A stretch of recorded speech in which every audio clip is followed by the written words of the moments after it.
Eu estava acampando com meu marido e sua família em um pequeno lago remoto no Novo México. Havia cerca de 10 pessoas em nosso grupo e outro grupo de 6 pessoas no próximo acampamento.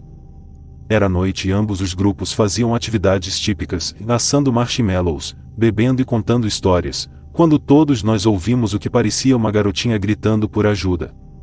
Nenhum dos dois grupos tinha crianças com eles, mas todos nós tínhamos certeza que estávamos ouvindo uma garotinha e decidimos revistar juntos a área que ouvimos os barulhos. Havia um campo atrás de nossos acampamentos, e todos nós vimos uma figura branca muito alta e pura, de pé talvez a 30 metros de distância de nós no campo, fazendo os barulhos. Todos concordamos que essa coisa parecia ter talvez 1,80 metros de altura, era magra e totalmente branca. Tentamos chegar mais perto para investigar, mas o que quer que fosse que vimos começou a recuar à medida que nos aproximamos, e ele desapareceu nas árvores. A noite toda continuamos ouvindo uma garotinha pedindo ajuda enquanto tentávamos dormir. Talvez estivesse tentando que apenas um de nosso grupo decidisse investigar para atacar. O que quer que fosse ainda está por lá.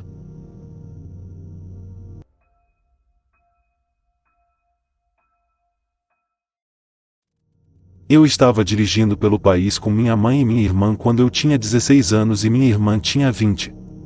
Era tarde, mas estávamos bem descansados e alertas. Estávamos dirigindo por uma interestadual e precisávamos de gasolina e uma pausa no banheiro, então paramos na única parada de descanso em 300 quilômetros.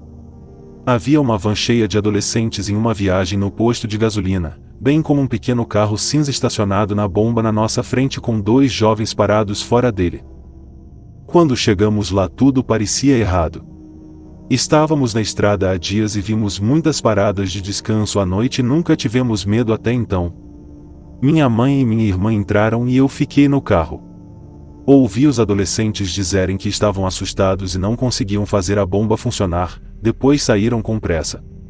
Eu estava observando o carro na nossa frente, e os 2 homens não tinham se movido. Nem 1 centímetro. Eles não estavam falando. Eles não estavam no telefone. Eles estavam ali parados, ainda como pedra.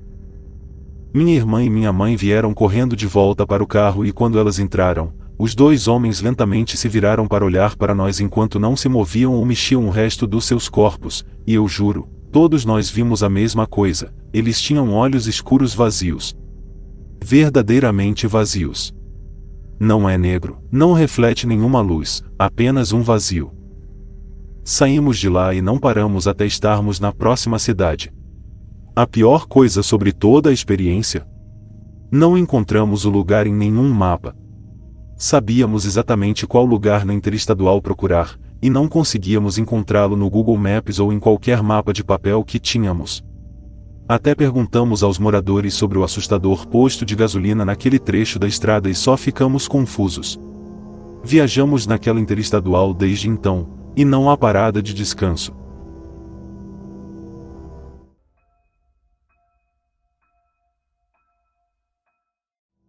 Estávamos dirigindo o velho Subaru do meu amigo através de um cemitério enorme. Paramos e descemos uma colina e nos deparamos com um pequeno lago. Havia alguém sentado em uma pedra do outro lado da lagoa. A figura era toda preta e não conseguíamos distinguir nenhuma característica além do fato de parecer um homem que estava usando um chapéu antigo. Nós estupidamente acenamos e gritamos boi. Ele não mostrou nenhum reconhecimento e continuou sentado parado na rocha. De repente, ele pulou de pé, começou a correr até nós na água e depois desapareceu em água rasa a meio caminho da lagoa. Meus amigos e eu gritamos e corremos de volta para o carro. O carro não ligava, e ouvimos algo batendo na parte de trás do carro. Não era um estrondo constante, mas a cada poucos segundos ou algo assim conseguíamos ouvi-lo. Ninguém estava fora do carro pelo que pudéssemos ver no escuro, mas algo estava fazendo barulho no carro. Abri meu telefone e comecei a ligar para minha mãe para vir nos ajudar, mas eu não tinha serviço. Nenhum de nós tinha serviço de celular. Os 30 minutos seguintes foram gastos tentando ligar o carro dela. Nenhuma batida foi ouvida depois, mas sentimos uma forte pressão ao nosso redor. Finalmente, o carro ligou e ela pisou fundo. Saímos acelerando do cemitério tão rápido quanto pudemos. Imediatamente cruzando os portões, todos os nossos telefones recuperaram o serviço de celular. Uma coisa que eu sei com certeza é que alguém ou algo estava lá fora, e não era um animal ou um humano.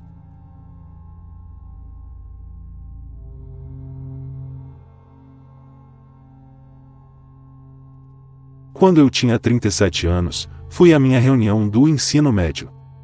Voei para o aeroporto mais próximo e aluguei um carro. A distância era de cerca de 50 quilômetros através de uma parte muito rural e quase abandonada do país. Cerca de 5 quilômetros fora da cidade, vejo alguém na beira da estrada, sinalizando para mim. Vi que era um dos caras com quem eu havia frequentado a escola. Jim, entra no carro e começamos a conversar. Eu não o vi há 20 anos, mas ele ainda parecia o mesmo, talvez um pouco mais velho. Chegamos à cidade e pergunto se ele quer vir à reunião e tomar uma bebida. Ele diz, não, apenas me leve para casa. Os pais de Jim moravam a apenas alguns quarteirões da casa da minha avó. Eu virei naquela direção, mas ele disse para levá-lo para os arredores da cidade. Havia um parque de trailers lá fora, e imaginei que era onde ele morava. Quando chegamos ao final da curva, ele disse, apenas me deixe aqui. Foi bom vê-la novamente, e ele se afasta na noite. Vou à reunião, vi alguns dos meus antigos colegas, e começamos a conversar. Enquanto estamos falando sobre quem está vindo para a reunião, menciono que acabei de pegar Jim a 5 quilômetros a leste da cidade e o deixei em casa. Todo mundo fica quieto, até o cara cantando no karaokê para ele larga o microfone. Meu primo fica branco como um fantasma. Barb, Jim morreu naquela curva há 8 anos. Capotou o carro. Estávamos todos no funeral dele, me disseram. Comecei a me sentir muito tonto e fui para o carro respirar fundo. Ali no banco está o jornal local, impresso 8 anos antes, contendo o obituário de Jim. Ainda tenho o jornal.